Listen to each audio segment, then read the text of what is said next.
Oke, Assalamualaikum warahmatullahi wabarakatuh. Materi berikutnya yang akan kita bahas kali ini tentang manajemen produksi. Apa itu manajemen produksi?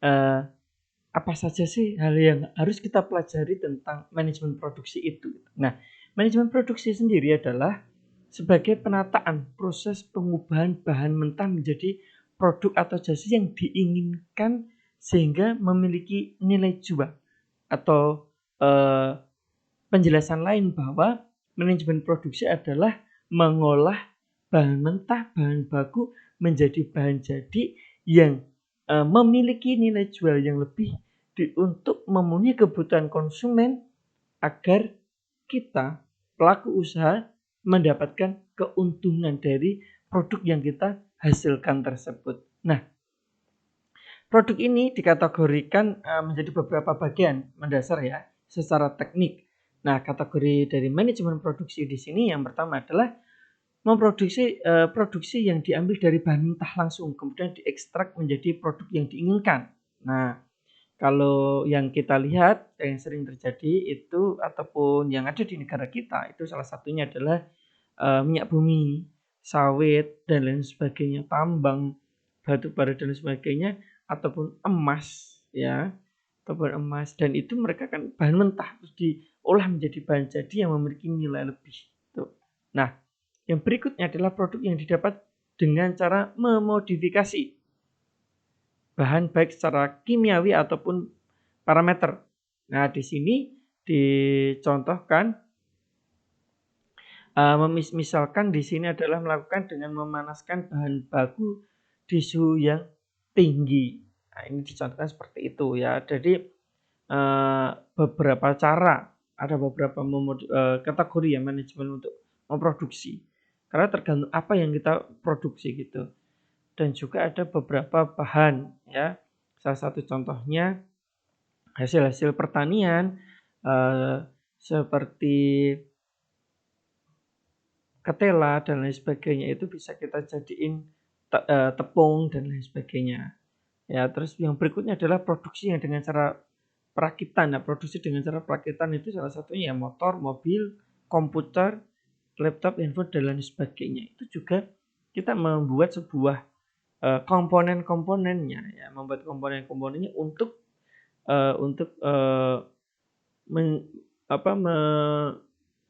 membuat bahan baku tersebut untuk menjadi barang dengan nilai yang lebih. Ya, salah satu contohnya di Cina. Kenapa di Cina itu barang-barangnya murah? Karena di Cina itu menuntut para produsen di perusahaan di negara sana itu sebisa mungkin untuk bisa memproduksi bahan-bahan mentah ataupun komponen-komponen yang dibutuhkan oleh perusahaan tersebut untuk memproduksi suatu barang. Ya, jika komponen-komponen tersebut ataupun bahan baku itu tidak ada di negara tersebut, baru mereka mengimpor dari negara lain. Ya, salah satu contohnya pernah ya kita mungkin kalian pernah mendengar berita jelas di dalam artikel itu disampaikan antara Amerika dengan Cina waktu itu masih presidennya Donald Trump, beliau membatasi Xiaomi kalau nggak salah ya. Xiaomi ada sedikit permasalahan manajemen dengan negara Amerika dan akhirnya Amerika mengurangi ataupun menstop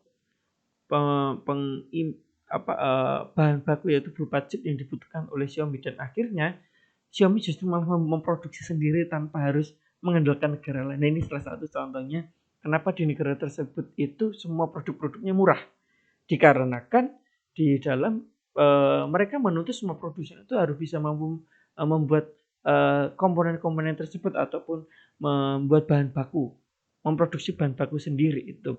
Bahkan di sektor-sektor yang lain juga sama. Jika kurangnya kebutuhan pangan di negara tersebut, ya bagaimana kita harus mengepush petani itu bisa memproduksi kebutuhan pangan yang ada di negara tersebut biar tercukupi tanpa harus mengimpor dari negara lain.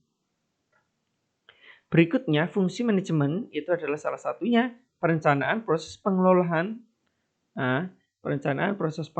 jasa penunjang, pengendalian dan pengawasan Dari keempat hal tersebut, ini membuktikan tugas dan tupoksinya masing-masing.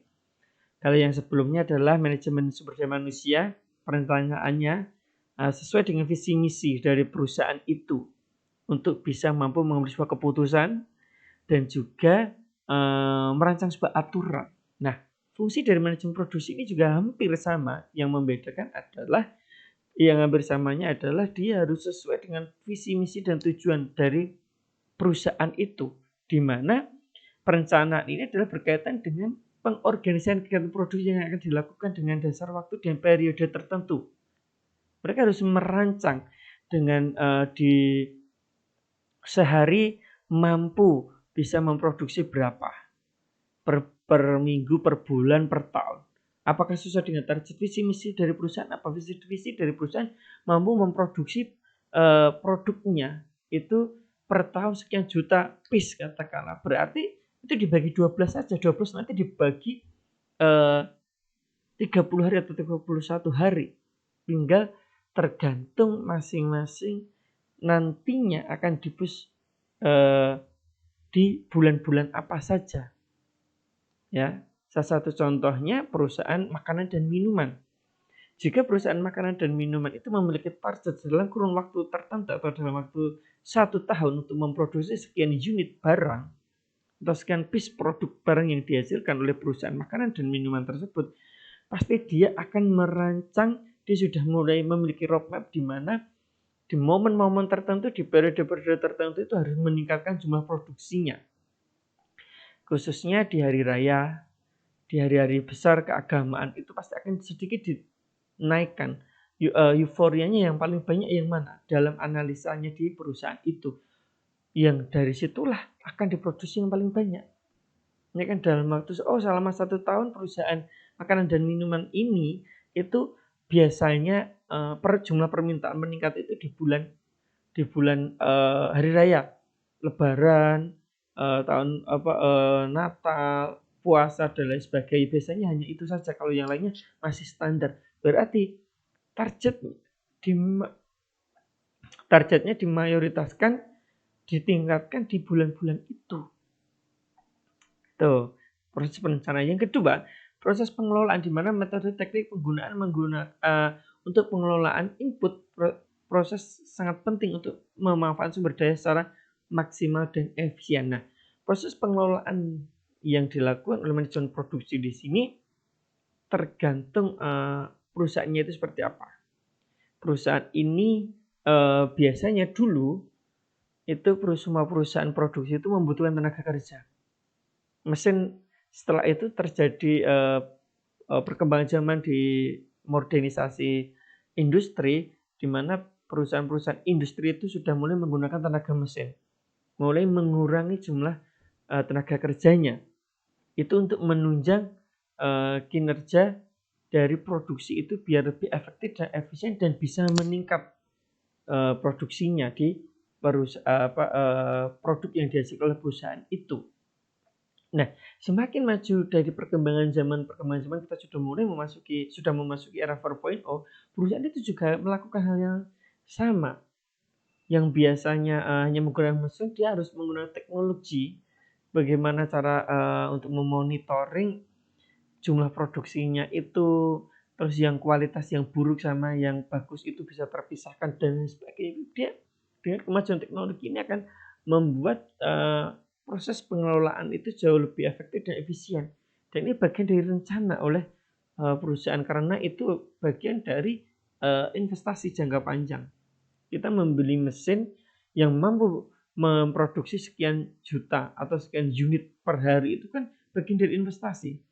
Kalau kita menggunakan tenaga manusia mungkin terlalu banyak cost yang dikeluarkan. Tapi kalau hanya mesin, kita hanya satu kali investasi tapi jangka panjang itu. Nah, jasa penunjang di sini dari fungsi manajemen produksi adalah sarana yang diperlukan untuk menetapkan dan metode yang digunakan agar proses pengelolaan bisa dilakukan secara efektif dan efisien. Hal ini seringkali diperlukan guna membantu perusahaan bersaing secara sehat dan meningkatkan produksi dan hasil yang berkualitas. Jasa penunjang itu adalah seluruh komponen-komponen untuk komponen yang berkaitan dengan produksi, mulai dari mesin, teknologi, tenaga kerja, bahan baku, di mana semua itu bisa berjalan sesuai dengan target, efektif dan efisien, dan mampu mengurangi kos untuk biaya produksi, sehingga perusahaan itu mampu bersaing dengan perusahaan-perusahaan yang lainnya.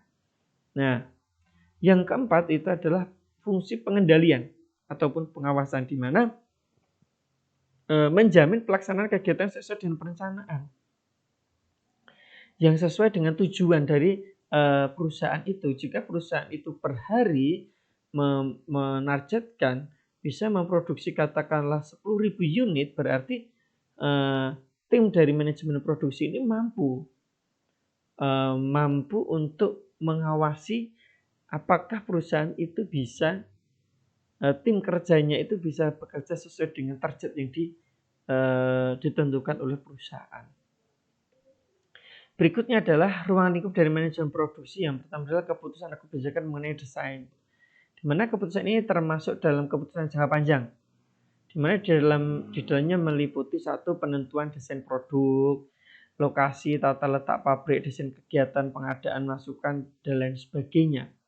Ya, hal ini penentuan di sini adalah kebijakan mengenai desain atau keputusan di sini lebih ke kita membuat keputusan untuk jangka panjang. Makanya perusahaan itu jika ingin membangun usahanya, dia akan melihat demografinya terlebih dahulu. Ada beberapa daerah yang jumlah industrinya sedikit, ada beberapa daerah yang jumlah industrinya banyak sekali. Karena apa? Karena ada beberapa faktor yang menunjang perusahaan itu untuk membuka cabang atau membangun perusahaan di lokasi tersebut dibandingkan di daerah lainnya. Biasanya seperti itu. Yang pertama yang membuat menunjang itu adalah aksesnya. Ya, kebijakan benar-benar mengenai transformasi, ya, kebijakannya itu mulai dari infrastruktur, lokasinya, jarak untuk aksesnya, terus pabriknya itu tata letaknya, desain dan sebagainya, itu semuanya sudah diatur, ya, diatur agar benar-benar sesuai dengan apa yang kita harapkan. Karena kita tidak mungkin buat pabrik di sini, ternyata ini enggak tempatnya kurang A, B, C dan sebagainya. Kita harus bisa, itu enggak mungkin, karena kalau kita tidak menetapkan secara matang untuk memutuskan lokasi, tata letak dan lain sebagainya, itu akan berpengaruh terhadap biaya yang dikeluarkan oleh perusahaan. Karena untuk berpindah lokasi itu juga butuh effort yang lebih. Gitu. Keputusan mengenai transformasi, di mana berkaitan dengan keputusan teknik dan operasional. Kebijakan ini mencakup jadwal produksi, giliran kerja dan sebagainya. Nah, ini lebih ke kinerja stafnya, ya. Jadi per hari produksinya berapa, nanti sistem kerjanya bagaimana. Ini nanti berkaitan dengan keuangan, karena harus perlu memberikan upah kepada stafnya, karyawannya, ataupun upah ataupun gaji. Jadi harus membuat sistem yang seperti apa? Apakah kita harus membuat sistem shift? Ya, itu yang sudah dipikirkan matang-matang biasanya. Biasanya yang dilakukan perusahaan itu biar tidak banyak membayar karyawan yang lembur, yang kosnya lebih tinggi, biasanya lebih baik merekrut karyawan dengan jam kerja bergilir. Tapi itu kan benar-benar maksimal untuk bisa memproduksi suatu barang. Nah, yang ketiga yaitu kebijakan mengenai perbaikan. Perbaikan ini adalah kebijakan beberapa kegiatan yang di dalamnya meliputi perbaikan secara kontinu terhadap mutu keluaran, keefektivitas dan keefisien sistem, kapasitas dan kompetensi dari para pekerja. Jadi kebijakan memperbaiki di sini adalah di mana lebih ke infrastruktur yang menunjang untuk memproduksi suatu barang. Jadi di sini adalah perawatan alat-alat yang yang diperlukan untuk untuk memproduksi barang itu, untuk untuk memproduksi barang dan jasa yang ada di perusahaan tersebut.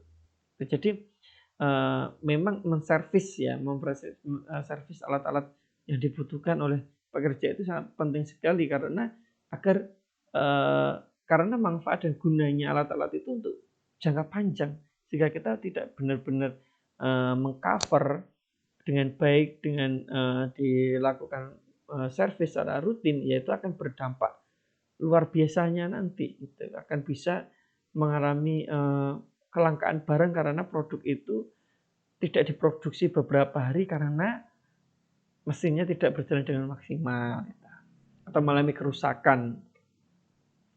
Nah, aspek manajemen produksi adalah perencanaan produksi di sini memiliki tujuan satu, jenis barang, bahan baku, kualitas barang, kuantitas barang, pengendalian produk. Nah, pengendalian produksi di sini ada dijelaskan menguli beberapa kegiatan dalam pengendalian produksi, yaitu membuat perencanaan, menyusun jadwal kerja, menentukan target marketingnya. Nah, yang ketiga adalah pengawasan produk. Nah, pengawasan produk di sini di mana menetapkan kualitas barang, membuat standar produk, pelaksanaan produksi sesuai dengan jadwal. Nah, ini aspek-aspeknya yang tadi sudah saya jelaskan.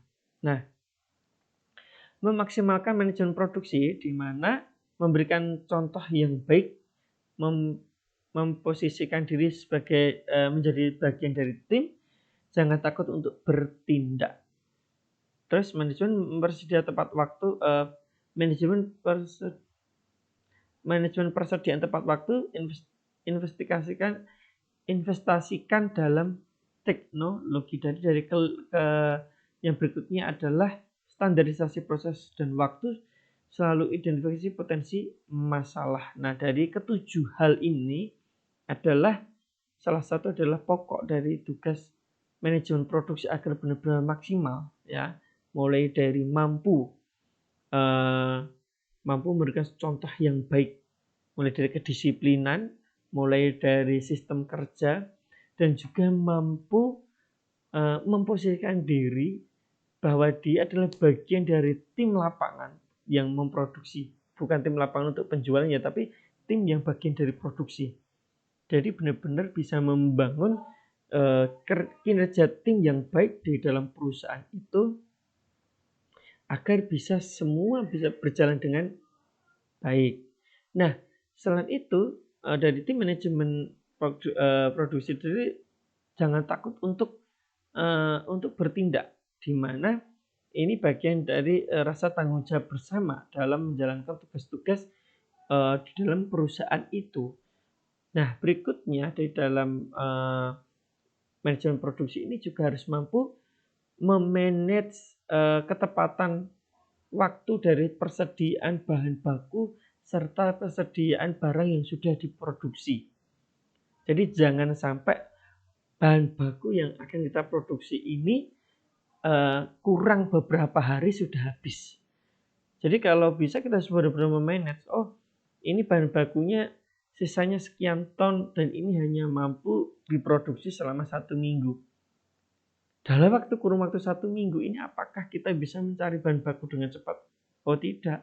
Kalau tidak berarti kita harus mulai mengatur dengan jangka panjang lagi. Berarti kalau kurang 1 bulan bahan baku tersebut, kesediaan bahan baku itu kurang 1 bulan, berarti perusahaan itu harus sudah mulai